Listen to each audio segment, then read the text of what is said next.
was just coming to you to tell you a story time. Yay! Okay, this is the time my son went to, no, stay in the hospital. Okay?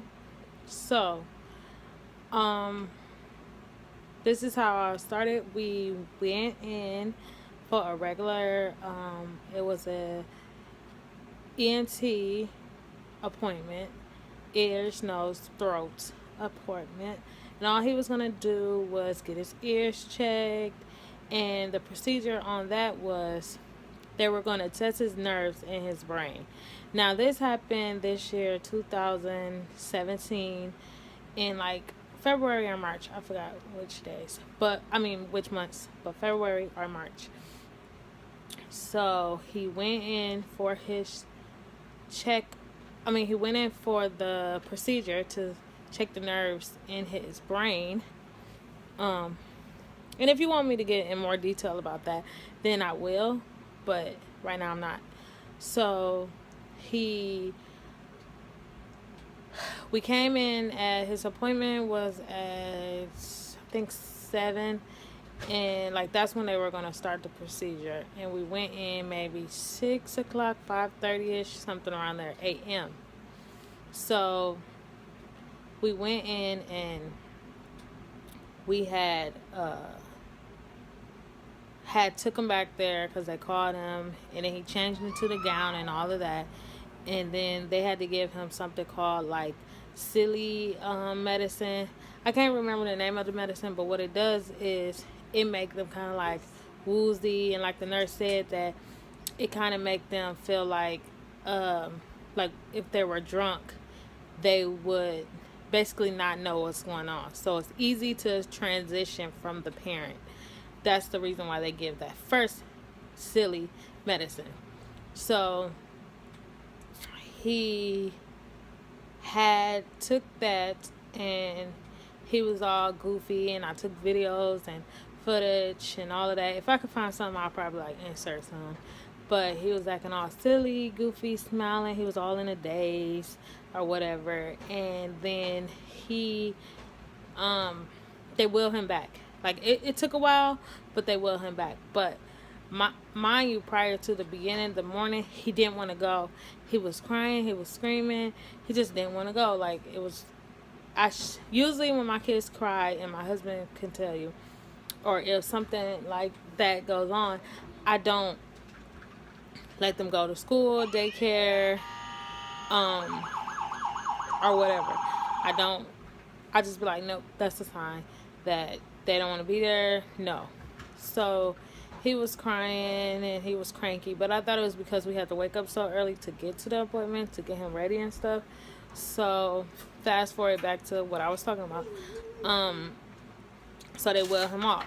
Now, his brother had the same procedure done, like maybe 5 months ahead of him. So it went like this. Like it went quick. It was the procedure actually was about an hour, 2 hours long, but it was quick. So at the hospital, what they do, they give you a little code, because they can't put the kid name down because it's confidential. But they give you a little code that's connected to your kid. And it's a big old screen, like a TV. And it's basically telling what your kid is doing. Like if you check in, it will say, child 003 checked in. And then when you go to the back, they'll say, it'll change, and it'll say, child 003 is now in the room talking with the doctor. Then, so on and so on. So we was kind of used to it because, like I said, my other son, he had the procedure. So when he went in the back, it said, his little code, and then it said he was wheeled to the back, like surgery. It didn't say surgery. What did it say? It said something like that. Like it was just saying like that he was back there. So, time went on, and it was like, no, it said that we checked in, and it said we was in the back. So when time go on, it's supposed to have switched to saying like, doctor has him, or surgery, something like that. And It never switched. So we like, it didn't switch. So, I told my husband, and my husband was like, yeah, we should go ask, we was like, we should go ask, is everything okay? So we went, and she was like, yeah, something's going on with the system where it's not switching. So then, like, he was the first kid because he was the youngest kid, but he was, other kids was coming in with their parents, and it was switching. Like, yes, they checked in, arrived with the doctor, procedure, that's what it says, procedure, and it was like his isn't switching. So we went, we asked the lady again, and she was like, oh no, everything is fine. I can send somebody back there or something and see what's going on, but everything should be fine. It's just something going on with the thing. Okay, blah blah blah. So she never came back and told us anything, and then she ended up switching to like going to lunch or something, and another lady had came. So we went to her and was like, yeah, our son, we've been hearing our son, and it, mind you, now it has been like an hour, and like I said, this procedure only took an hour, 2 hours or whatever. So we went and we asked the nurse again, and she was like, yeah, we're gonna go. We asked the lady that was at the front desk, a different one, a new one. It was like, our son, his thing isn't switching, like, what's going on? She was like, yeah, I'm gonna call down there and see. So she was trying to call, nobody was answering phone. So we're like, what? And usually, like I said, the doctor that does the procedure, he'll come out and he'll be like, oh, everything went fine, everything did this, blah blah blah, and so on and so on. But nobody never came out, and I think it was maybe 2 hours within it, and the procedure was only an hour and a half to 2 hours, and it was like 2 hours and maybe 30 minutes like past. So I'm like, and it was still saying that he had arrived on the thing, and everybody else that went back there, like, it was saying like, done, child woke up, like, it'll tell everything that the child was going on, and people was arriving like, at 9 o'clock, and then their procedures was done. I see the doctor walk out, a different doctor, their doctor walk out and tell their parents like, oh, it went great, come to the back. So one of the nurses said, one of the ladies, I guess she got a hold of one of the nurses like back there, and the nurse came out and she was like, yeah, we have to, something happened, and the doctor is going to come out and talk to you because of something happened. And I'm like, okay, is he okay? And then she was like, yeah, he's okay. It's just, we're going to have to, the doctor has to talk to you or something, about something. So, like, okay.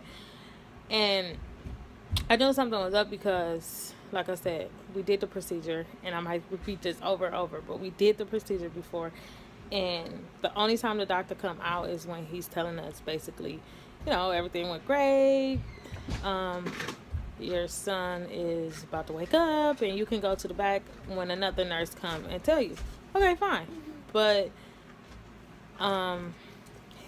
he didn't. So he came, so the doctor had finally came out, and he was like, yeah, did you feed him some milk? And I'm like, no, because you couldn't eat. Like, the day before, you couldn't eat any food or nothing. Like, it had the stop off point, I think, was like at 9 o'clock, and I didn't give him anything like to the appointment, but the nurse had told me like I could have gave him like water or Gatorade or a popsicle or something, just so he could have something on his stomach. But I didn't want to take no chances, like with my other son that went through it. I didn't feed him nothing either, because I didn't want to take no chances of nothing happening. But he was like, yeah, when we put the needle in his arm to get the sedation medicine, he just started throwing up, aspirating, and some of the milk and stuff that he threw up went into his lungs. And I'm like, what? And he was like, yeah, so I'm going to come back and get you when he's fully, like, woke up. I'm like, what? You know, and at that time, my husband, he had to leave to go get our other daughter because she had an appointment. And we thought it was going to go quick, so we never canceled her appointment. So he had to go take her to her appointment or whatever. And I went back there with the doctor, and I went and I saw him, and the doctor was like, yeah, Mom said she didn't give him any milk or anything. I don't know what it could have been. And then that's when my son, he started pooping. Like he started pooping like nonstop. So mind you, he's coughing because there's something in his lungs, and then he's pooping. So they're changing him. Like, we're walking to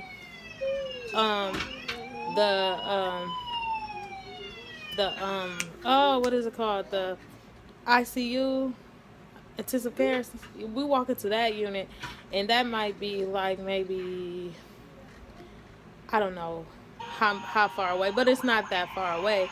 And he might have had 6 to 10 diapers within that walk. It was just coming out like going. So all of a sudden, the doctor said, well, and my son, he was woke and he was crying, he was cranky. He was just like, you know how you is when you get off of medicine, kind of like dozy. And he was just like, trying to like wake up fully, but he was just like tired. And then the doctor was like, well, make sure Mom stays with him. The nurse, she like disappeared because she was like emotional. I guess she started crying or something. And another nurse had to come, and she had to keep changing his diaper.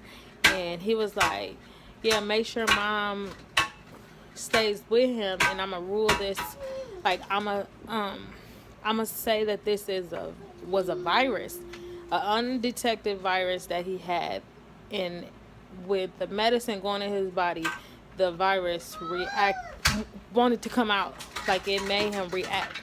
So I guess the medicine can be used to 2 different things. Note ahead if you're a doctor. I don't know what the little sedation medicine is, but if it hit into your body and you have a virus, the sedation medicine will try to get that virus out of your system somehow, because he did not stop pooping until he was fully over the virus. Okay, so back to the point. So then we finally made it to ICU. I think it was ICU, what I'm talking about. And if it's not, I'll just put the right word under. But we finally made it. And they were like, oh, hey, saying his name, like the other doctors and stuff. And then they took an x-ray. Like, hospitals are so high-tech. It's amazing what you see in a hospital. They brought this machine, and it was an x-ray. My son is laying down. They took a picture of his chest while he was laying down with this portable machine. The x-ray loaded up on like a magical screen that just popped up out of nowhere. And the doctor was like, yep, look at this in lungs. This one is full. The other one, it's a little bit. We can suction it out, blah, blah, blah, blah, blah. Or we can let him try to cough it out.